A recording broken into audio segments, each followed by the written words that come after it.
multi-millionaire, you got £1 million house, you took it out on a mortgage, but when you was making money as a so-called movie star, you was handling it. Mortgage wasn't paid off, but you had 50 grand saved up or whatever. Couple of months of that lockdown, what happened, man? That money would have evaporated. But as you're gonna see when we're dealing with the man Abraham, and as we're dealing with the elite banking families, and we're gonna read the book of Job, the 28th chapter, if I remember, they deal with wealth, real wealth, assets, and also too, most importantly, which is gonna be the focal point of their so-called New World Order, they deal with slaves, man.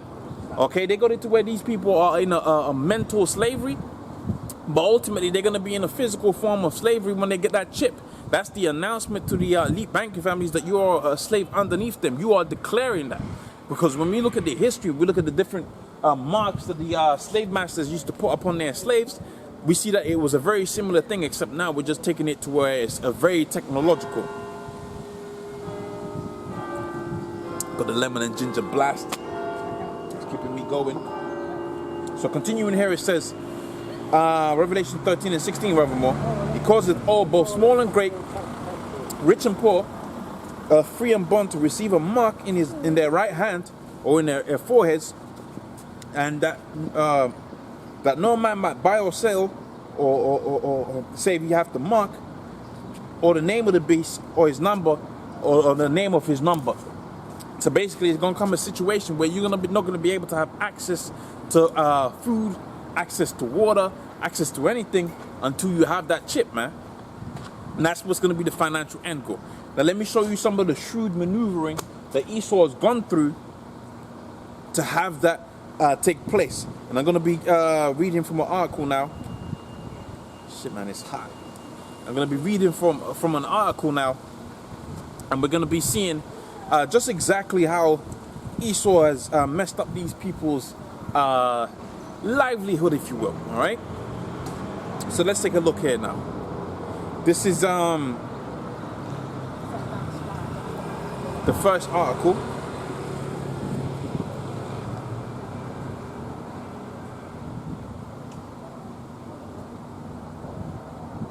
And I have to be careful here because, okay, yeah. So if I go to my downloads, there's a particular way I've got to do this. And I prepared this lesson yesterday. So there's a particular way I've got to do this. So we're gonna go into the first article, and the name of the article, the title of the article is "Do We Really Own Anything?" And I might take this segment and duplicate it, and I'll try to do something to where people really go in and watch this video, because it's a good some good information I'm gonna bring out here. Yahweh Hashem Yahushai Barakatah. And so we're gonna go into "Do We Really Own Anything?" That's the name of the article. The second article is gonna be banks.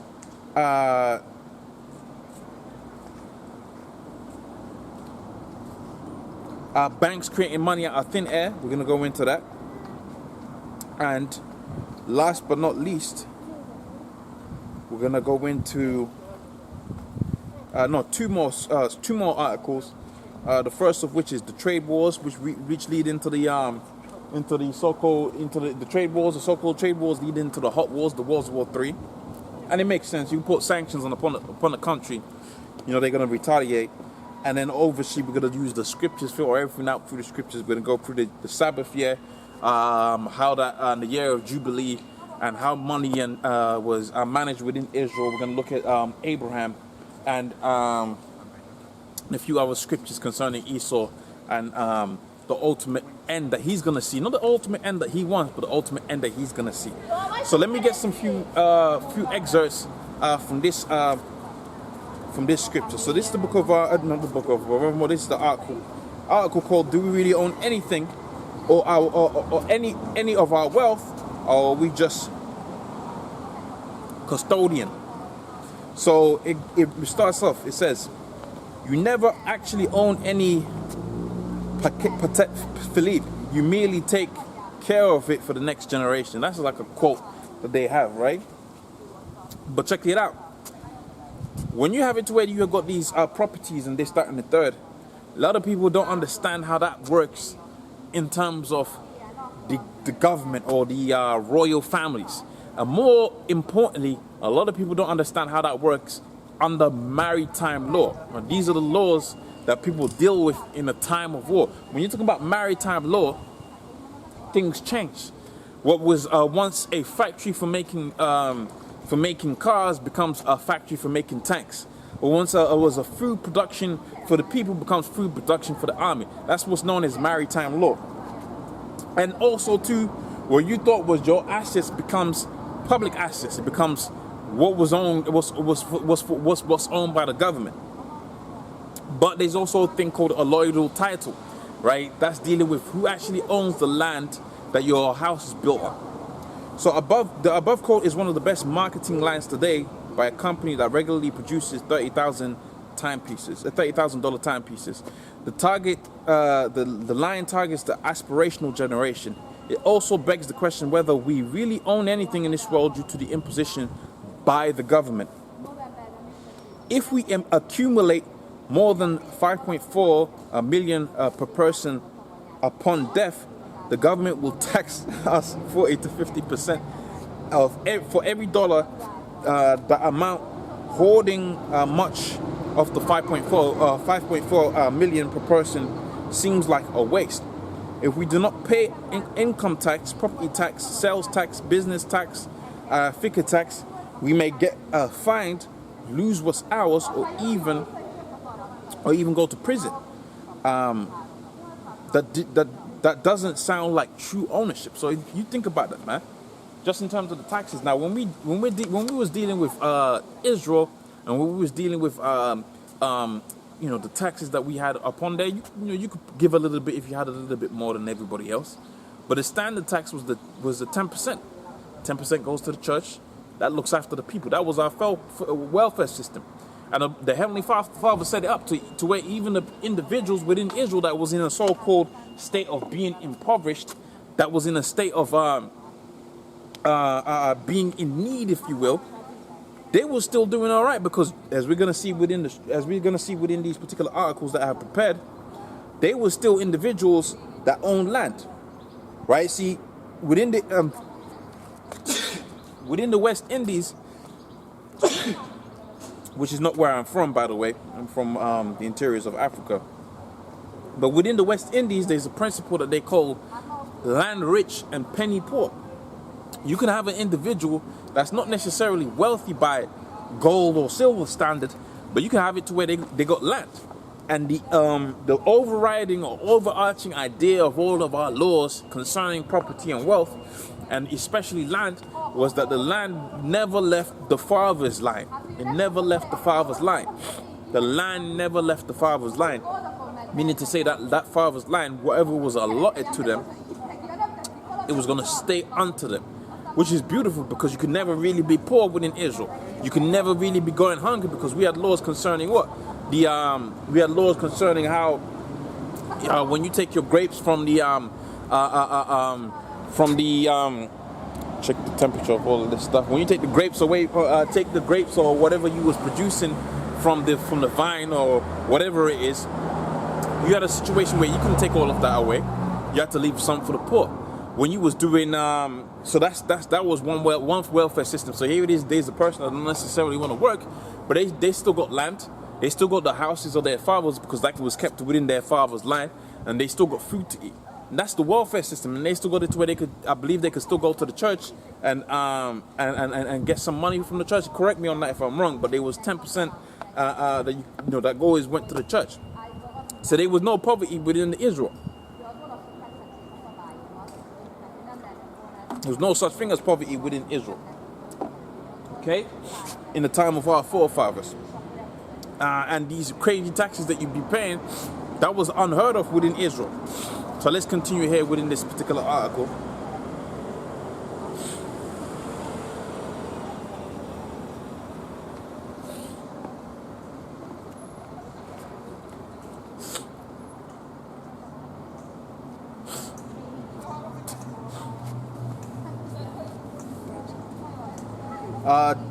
We don't really own anything. It says check out this fantastic Killjoy comment from Joe after I paid off my mortgage for one of the rental properties. I find this site entertaining and I have read every post. This is my first time commenting on in a while because the idea of owning a home free and clear is a bit of a pet peeve of mine. You don't own your home free and clear because if you stop paying your property tax, you lose your home. There you go. Okay? In a perfect world, we would own our own home free and clear, but this is not possible unless you have a loyal title. Okay? Unless you have a loyal title, and this is what we had within Israel, man. You couldn't have the Benjamites taking the Levites' land and vice versa. That was for their forefathers. You damn sure couldn't have it where some heathen could marry into the family line and take the land for his own nation. No, that didn't happen within Israel, man. That didn't happen in the land in the time of the heavenly, in the time of our forefathers, man. But within this system, you don't own nothing. You don't own nothing. Okay, you don't have nothing, and that's all set up to have it to where when this new world order comes and you really find out that you don't own anything, for instance, they're gonna crash the economy. You can't pay the taxes on that property. They're gonna seize that property. Where you gonna live? So you gotta get that chip, man. They might even say it like that. You know, to pay your property tax, you're gonna have to get the chip. Boom. To keep the house, that massive mansion you may or may not have, gotta get the chip. And remember, we're just dealing with property here. We ain't even dealing with food yet. Okay? She says, I believe the concept of mortgage freedom does not exist and is a false sense of security and ownership. I know this is an unconventional way to think about home ownership, which is why I felt compelled to comment on here for the first time in a while. I'd be curious what other people think. To me, ownership is something that you own outright, and you are indebted. You are indebted to nobody, right? You are indebted. You are indebted to nobody, right? Where am I? To nobody in order to maintain ownership of that something. So when you have a home and you are indebted, call it a mortgage payment, call it taxes, but you owe money, and if you don't pay, you lose your property. I consider that ownership. I don't consider that ownership. This is a person comment. This ain't my comments. This is what I'm reading. And that ownership may be, I don't consider that ownership, but maybe I'm missing something. And that's it, man.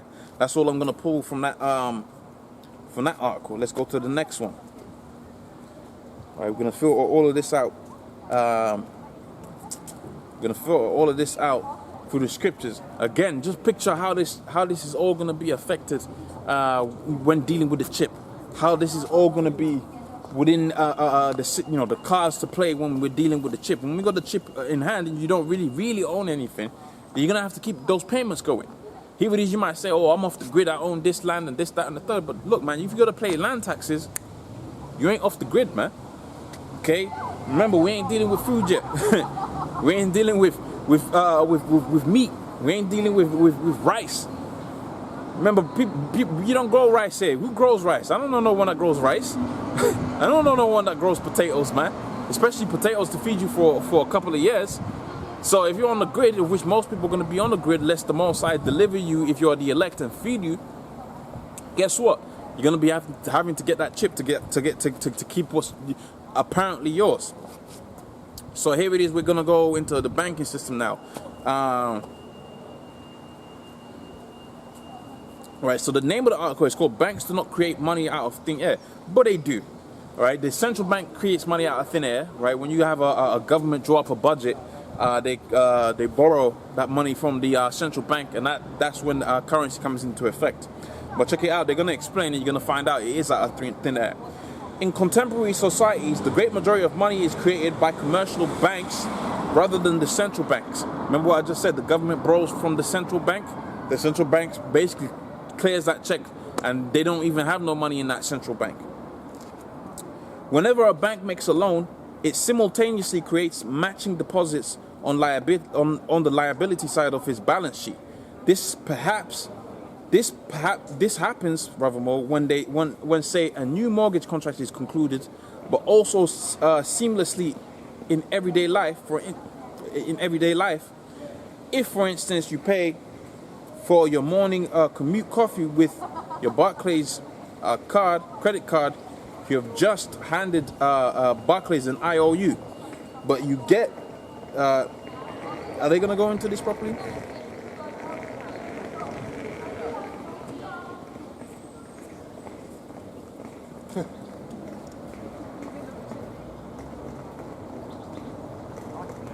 Okay, here we go. So this is the point. Sorry, it says unfortunately the fact that the money we use is almost issued by is mostly issued by private banks.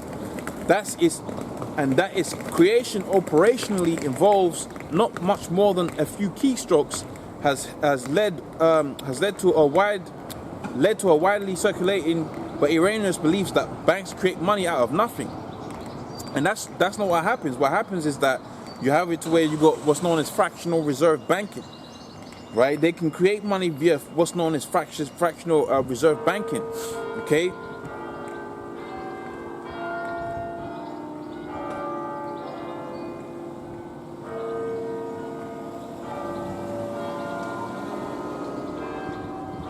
Right, ENDNOS, it says the understanding that private banks create money through lending, this is what we know as fractional reserve banking, variously referred to as endogenous money, loans first, contrast with the reserve first theory, according to which central banks choose the quantity of reserves available to private banks. These reserves are then multiplied up in stable ratios of broad money to base money as banks respond to a greater or smaller supply of reserves by expanding or contracting lending. But this is besides the point of the column, which aims to clear up any misunderstanding, right? But they've just cleared it up, right? Basically, they create that money through what's known as fractional reserve banking. They don't create money, but they do create money, which is what that article was basically saying. All right, I wish I had the article that I went into greater detail. I should have read that a bit more because that wasn't really hitting the point that I wanted to hit. But I can explain it off the top of my head. And I'll sort of explain it. When you have it to where you make it, and I always explain it. When you make a £10, when you put £10 in the bank, they only reserve a small portion of that, and they lend the rest out. So they might reserve 10% of that. If you check out what happened out there within Greece, people that had £50,000, they only was allowed to withdraw a certain amount of that, because the bank only has to reserve a certain percentage of that. When they loan it back out,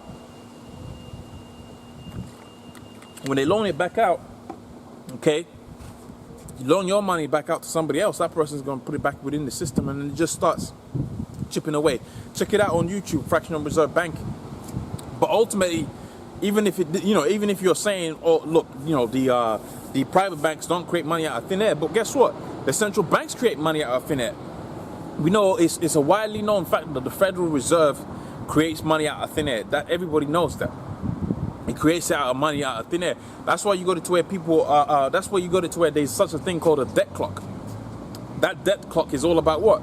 All that money that's been borrowed into existence, and then via fractional reserve banking, it's all up into it. You got a cycle of just getting more and more into debt, spending money out of thin air. But see, you owe that to the elite banking families, and when you're presented with that chip as a solution to all of that debt, all of these people are gonna take that chip, man. They're gonna take that chip. So now let's read about our forefathers, and let's deal with the wealth that they were dealing with. In fact, I'm gonna read one thing first before I go back onto the scriptures. But this is called the Sabbath year and the year of Jubilee. Now check out the wealth and check out the system that Israel used to deal with, or was told to deal with. It says, the Sabbath year and the year of Jubilee. Leviticus, the 25th chapter, ordains a Sabbath year, Leviticus, the 25th chapter, ordains a Sabbath year, one in every 7 years, and a year of Jubilee, one in every 50 years, to sanctify Israel's eternal economy. Right? This is how our economy was supposed to be set up. In the Sabbath year, each field was to lie, it wasn't supposed to be touched, which appears to be a sound of agricultural practice, which appears to be a sound agricultural practice, and that's why Esau out here is going to put the fertilizer within the ground. We didn't have to do that. The earth, you know, there's what's known as underwater tables that move nutrition, rain, which is called surface runoff that moves nutrition. So you let the land rest for a year, it's going to become very nutritious again. And you do the same thing, rinse and repeat. All right, 7 years, every 7 years, 14 years, 21 years, all right, 28 years. The land was going to become very rich in nutrition. And that's what we used to do. That's what we used to do in terms of the land. All right, and I believe it was about 7 years when you would release your slaves as well. But let's see. It says, in the Sabbath year, each field was to lie fallow. And that's not really what happened. You would set it up. You use that field for for a certain amount of time and move about. Okay, you would move about. The year of Jubilee was more radical. Every 50th year, all leased or mortgaged lands were to be returned to their original owners. So, if you got a patch of land, you ain't got no money, Ibadia or, I don't know, Yashawan or whoever sees that particular land and says, look, let's do a deal for the 50 years. You're going to make money, I'm going to make money. All right, I'm going to lease that land from you. I'm going to grow all of these vegetables that I've got from my land, of which you're going to be growing your own vegetables anyway. Or let's say I'm going to start manufacturing on your plot for about 49 years. That land doesn't now belong to you. That belongs to their fathers, man. And that was the wealth that was maintained within Israel. Can you notice that there's a pattern here, man? The wealth that you have out here within this world right now doesn't exist, okay? Whether you're dealing with the Federal Reserve note or the Bank of England notes, those are all things that, for all intents and purposes, doesn't exist. And when you're offered the solution, right, to the problem of not having